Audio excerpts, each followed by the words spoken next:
The positions that she has held include head of serial orders, electronic resources librarian, and most recently interim head of acquisitions. So let's please welcome Angela.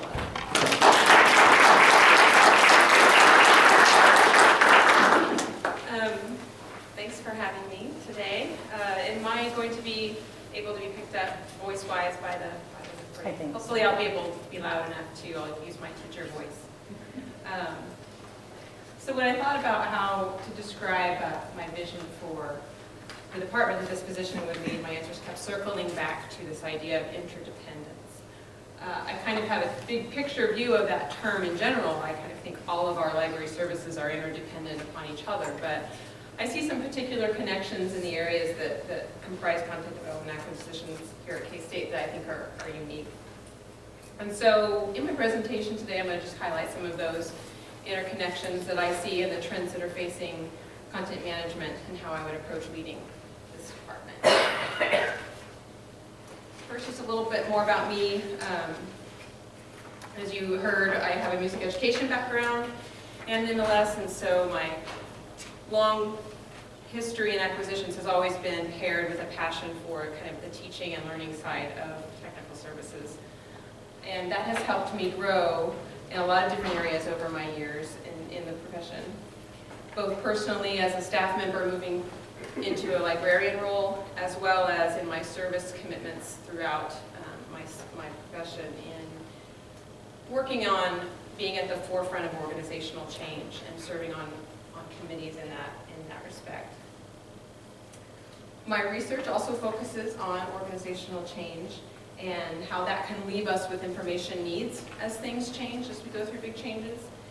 And so my focus in my research is to see how we support our users in their information needs with reference desk services.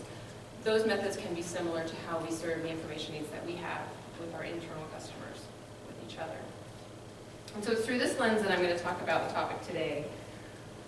What trends and issues in content management are at the forefront for academic libraries, and what does that mean for my vision? And so, as you probably may have heard ad nauseum, the concept of just in case and just in time is kind of is the framework with which we describe change in content. Flat budgets and the pricing and inflation have become unsustainable, limiting the amount of content we can actually purchase and get. Format changes are also limiting what we can get by dictating what can be owned versus what can just be accessed. For both of those reasons, academic library content has begun to focus on that interplay between what we can get just in case, what can we call our actual collection, and what can we get just in time to serve needs in the immediate term. Traditionally, that's been served in a very broad way by library services providing very just-in-time services and acquisitions providing the content that we will have over time. But that's changing, as you probably feel in your day-to-day work. And again, it's the format changes and the availability of things that are online, the immediacy of that online content, the seemingly free nature of that content has begun to change research and how people operate in a university as well. And so the content to support that research now includes things like data sets, data management, streaming video content, things that have licenses for a limited duration of time, making it much more difficult to track in a collection sense. And also new initiatives like open access and supporting content and budget toward that. Open access initiatives by author fees, funds, memberships in open access organizations, or investing in open access projects. The fact that online content change has made our acquisition of content more immediate, again, is also a driver for connecting us more to the patron. And so some of our services that have been more technical in nature, our acquisitions of this content for the collections, has become more user-focused. We've become closer to the user in providing them access, and so that has taken on a customer service focus. I've always viewed interlibrary services as always kind of in between that technical and public sphere, and so I think there's good opportunities there to reshape our more technically focused operations in acquisitions and e-resources, and in other areas as well. We're seeing some of that happen, those interplays between interlibrary services and other technical workflows, pulling them into a more service focus through demand-driven acquisitions, perhaps that have been triggered first by an ILL request, or even a subscription purchase that has been triggered by ILL paying copyright fees. Where is that threshold when that needs to start becoming a collection item, something that's we value just in case we need it? And in addition to that getting, whether it's a demand-driven acquisition or whether it's a subscription acquisition, we also have to consider the interconnection of costs when we cancel something. So when we weed or get rid of something, that's going to have an effect on our ability to provide pieces of that either through interlibrary loan or through other ways. Other connections here and trends, the fair use and copyright kind of interplay that exists between ILL and acquisitions, and now increasingly through scholarly communication. I would begin looking at that a little more closely, how we pay copyright fees, how we negotiate copyright and scholarly communication issues in our licenses, how we reduce costs in interlibrary services through comparison of those document services, and rethinking how we can support licensing that brings in the perspective of interlibrary services and brings in the perspective of what we're trying to achieve through scholarly communication.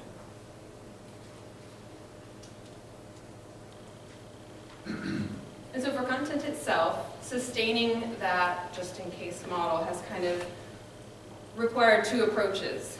One being this collective collecting model, where we begin sharing the collections across other organizations or across consortia. And then, in the other direction, redirecting support to our local collections. And that can either be the institutional repository of the institution in general, or it can be specialized collections that we acquire that support that for the academic community. And collective collecting kind of builds on this idea and the value that actually is the foundation of interlibrary services as well, what KU calls resource sharing. And so in that sense, it's no longer a just-in-time service, it's actually more foundational. It's this idea that we collectively share what we own. And so I would begin with that in mind as we begin to look how to operationalize some of the open access initiatives. We're trying to push in that direction. What does that look like on the ground in what we already know about? Acquisitions.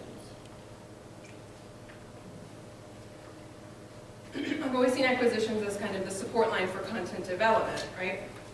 Both in budget management and in decision-making support. And as content shifted towards collective collecting ideas or towards more localized, specialized collections, that was a natural way. Acquisitions has already been naturally supporting those two ideas through consortial negotiations for content and also through just being aware of the specialized vendors who could provide content that was unique.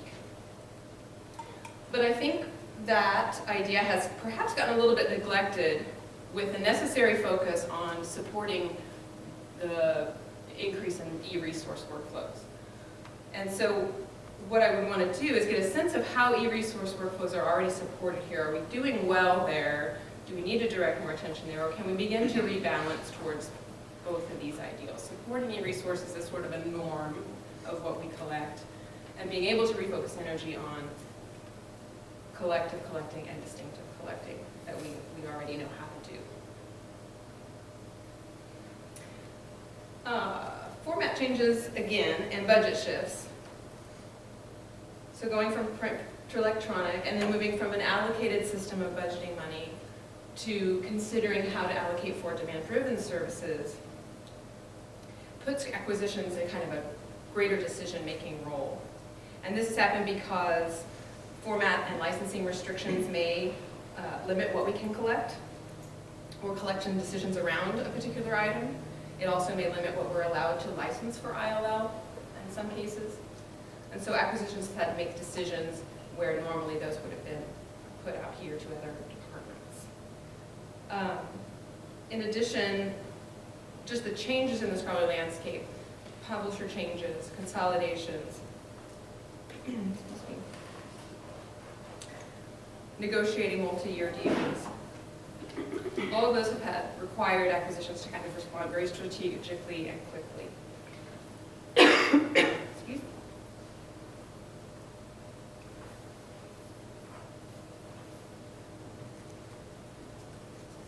And so as that scholarly publishing environment mission grows, our acquisitions has to grow towards that as well, to the open access initiative.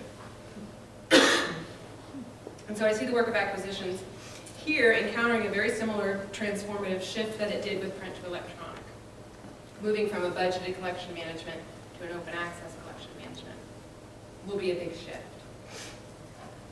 The OWL project, I think that's how you pronounce it, OAWAL, is working in this direction to collaboratively pull together what is the open access environment, what are those workflows, what does that mean for us? And so they've made some good progress there, but I think specifically addressing some of the interdependencies that I've talked about here on the ground and what it means for our work have yet to be developed.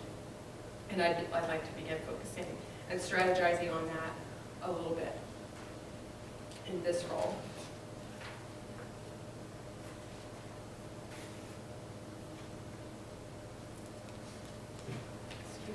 Excuse me. So the challenge I see in all of this is that we may not see all of the changes here on the ground as clearly or as quickly as we may see them out here in the trends or on the horizon, as they say. And more often we find ourselves, excuse me, in the moment, learning as we go. I'm going to grab a cough drops.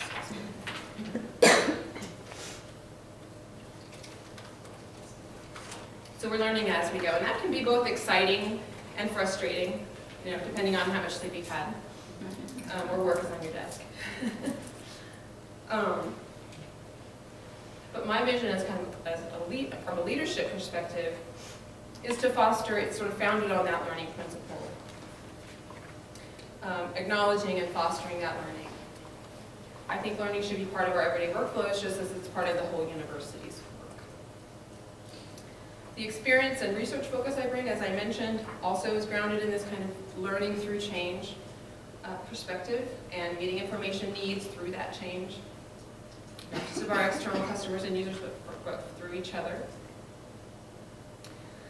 And that philosophy also is founded on the idea that we learn together and we go very far in learning with each other. And to do this, I think we need deliberate communication, we need flexible communication tools and ideas around how we communicate with each other and learn around these topics, so that we're not just independent silos of information that connect when necessary, but we're interdependent and we learn from each other. Excuse me. Learn from each other and provide services together to our users. So in addition to being very learner-centered in my approach,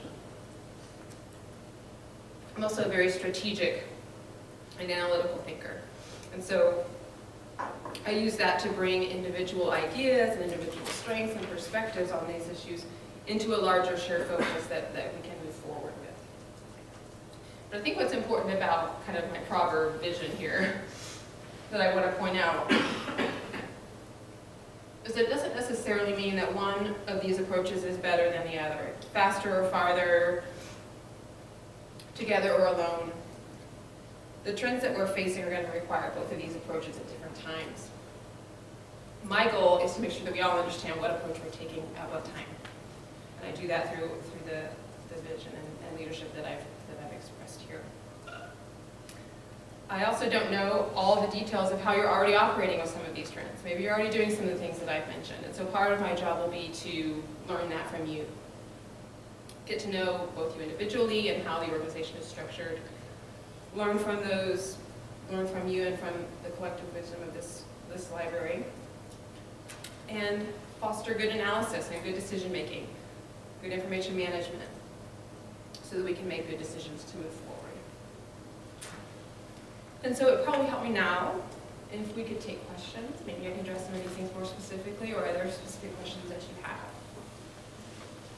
Excuse me, I'll try not to cough through it. I saw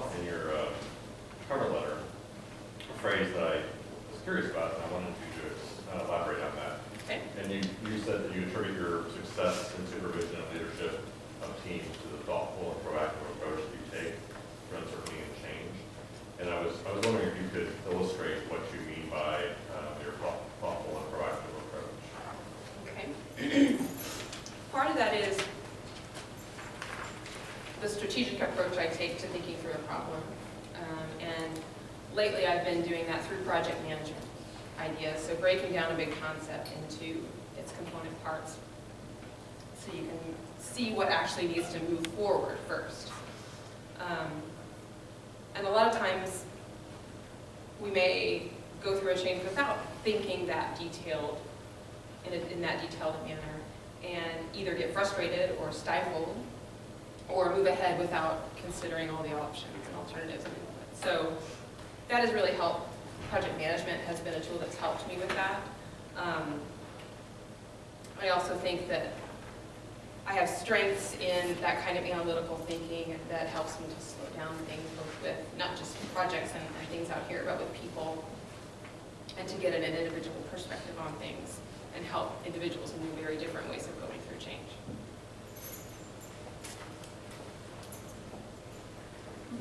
What attracts you to this specific position? I really like the umbrella that is this group. I think those three areas make sense.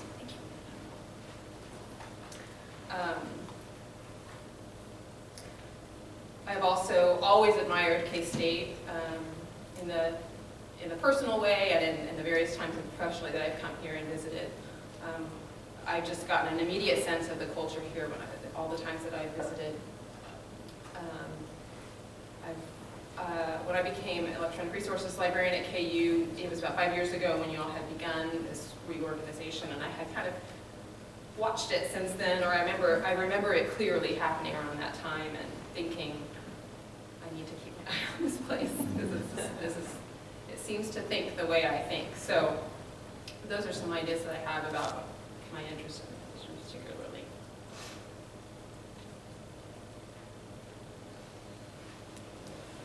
Any other questions? Jason? Well, Jason is reloading. I'm Marty Kurtzman. I work with our institutional repository. And I wanted to follow up on a point you raised about open access and the impact that might have on acquisitions. And I guess there's probably two aspects to my question. One, if you could just talk a bit more about that. Do you see maybe less of a need for acquisitions or less resources in that area with open access that seems to be growing? Also, how would you respond to especially the smaller learned societies who publish journals? And we often hear from them that open access is having a negative effect on their ability to publish their journals, and somehow they have the view that libraries are going to cancel their subscriptions to American Physiological Society journals because articles are now available open access. So sort of a rambling question, but if you could make any sense of it, I'd appreciate it. I think that second part is a real difficult part, and it has been since we contemplated it back when. What do we cancel? Do we cancel? We can't cancel these huge big deals because they're a great deal. So we'll cancel these little ones that are in the aggregators. Well, that doesn't help the little societies who are supporting academic missions. So I mean, it's a very difficult problem that I don't know that I have an answer to, but I think maybe some of what I can reflect on the first part might have something to say there. I think that it won't be less of a role for acquisitions, it will just be a different role. What I'm seeing is we're not paying for things to support open access. We're just shifting what we're supporting. So we're putting money towards memberships in organizations that are supporting open access, or we're putting investment in a project to develop open access book collections or open access curriculum materials. But I think the difference for acquisitions is, what do we call that? How do we account for it budgetarily and report on it, then our spending on those areas? And how do we show that supporting the value of Access in general? And I think we'll start to push on those conversations, but I think those, for the second part, it's just keeping that in mind and not getting into that trap where we punish those smaller societies. Good. Okay, thank you.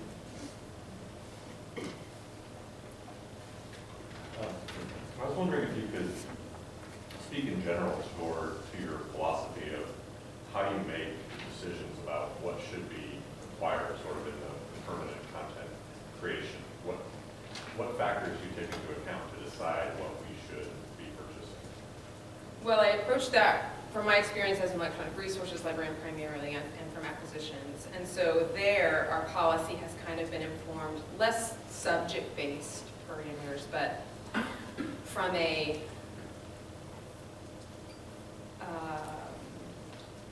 more of a business side, I suppose, and a archive side. So are we going to be able to have special access to this?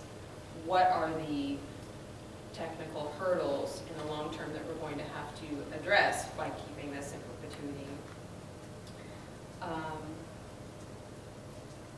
I think the question of understanding the effect on other publishers and vendors is a good one to consider. And I mentioned we've done that a little bit, but not really addressed that problem.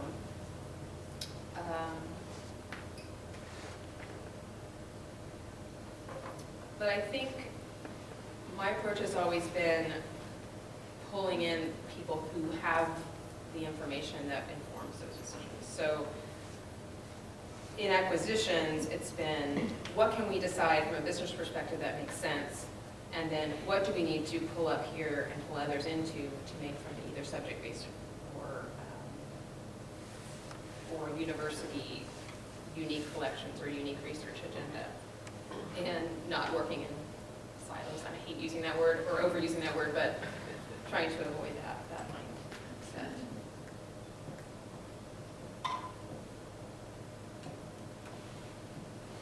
Hi. You mentioned the big deal journal packages earlier, and I'm wondering, we participate, of course, in several of those as well. What do you see as the future of those? Are they going to be around for a while? Are they going to look different? What I think I can offer that question is, I think they'll be around as long as we continue to sustain them. And, and I say that because big changes, where you've seen big changes happen in that respect, has been because someone has said, I have this huge cut and I just can't. I have to cut in the bone, as they say. And that's been true for every major change in, I think, in librarianship. It's been driven by something drastic. And so if the state budget that's coming out now is as drastic as that, then that's how it is. But it will be painful, no question about it, I think.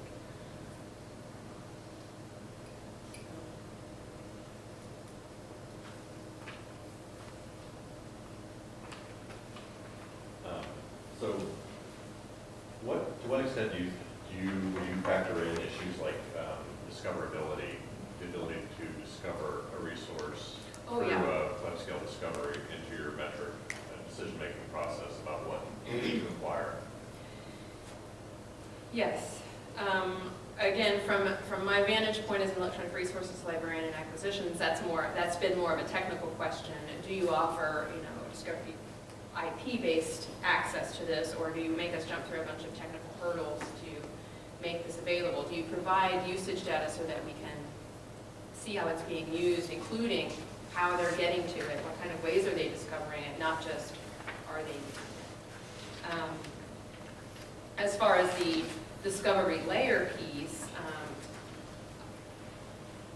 just the way that my position has evolved, I've been less involved in that conversation and making how that works, but I've picked up on it a little bit in seeing how that plays in the role there.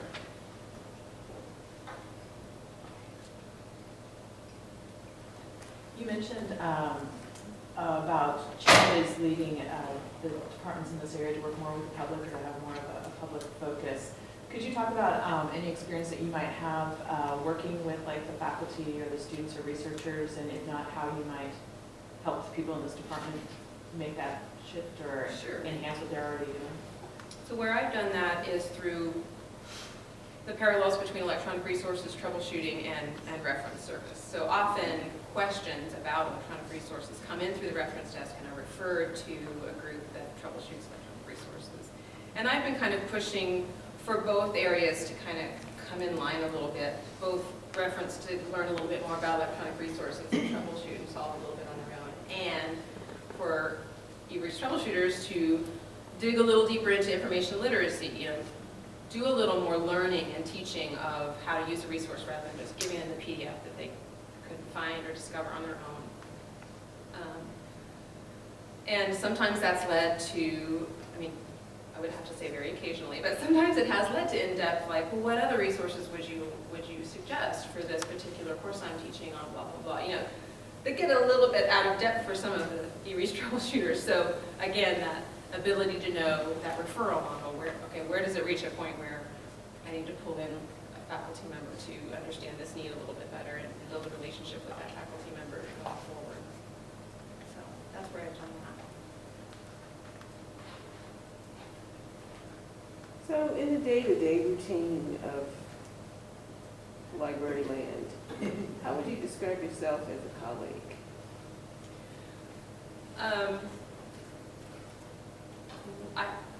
I like people. I'm likable. I'm pretty laid back, but also very action-oriented, so I like to get things done. But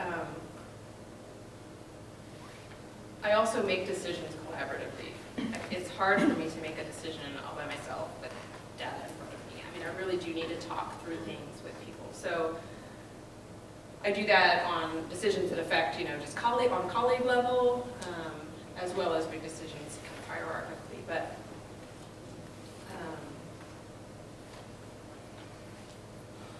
yeah, does that help? I'm not sure what else to say. I'm shy. I'm not really shy, but sometimes I can feel shy. Sure. I noticed in your interim head position that you're in now, what has been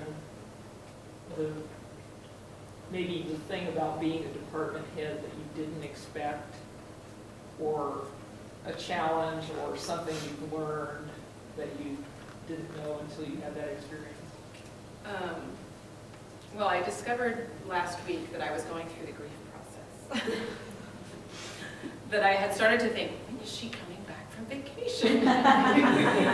This is unreal. But it's just a process that, and further back, I was in a huge state of denial, oh, everything's fine, this is great, this transition was easy. But it really has been, and I think that's what surprised me, was the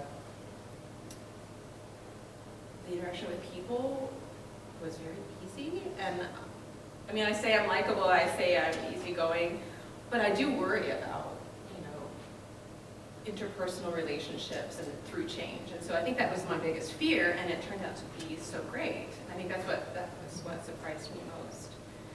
And I had another thought, but I lost it.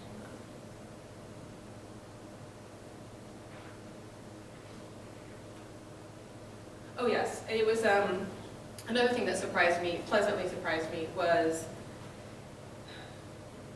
just, and it's kind of actually a sad realization too, but the amount of communicative leverage that you gain just in one little step, and it's just a little interim step, but it was so empowering. It was like, okay, now I can start to move things because I know this and that, and I'm privy to this information and that, and I don't know what that says about an organization or about, if it just says something about me, I've always been interested in moving things along and knowing that that's the piece, is to get that more information flowing or what, but that was another thing that surprised me.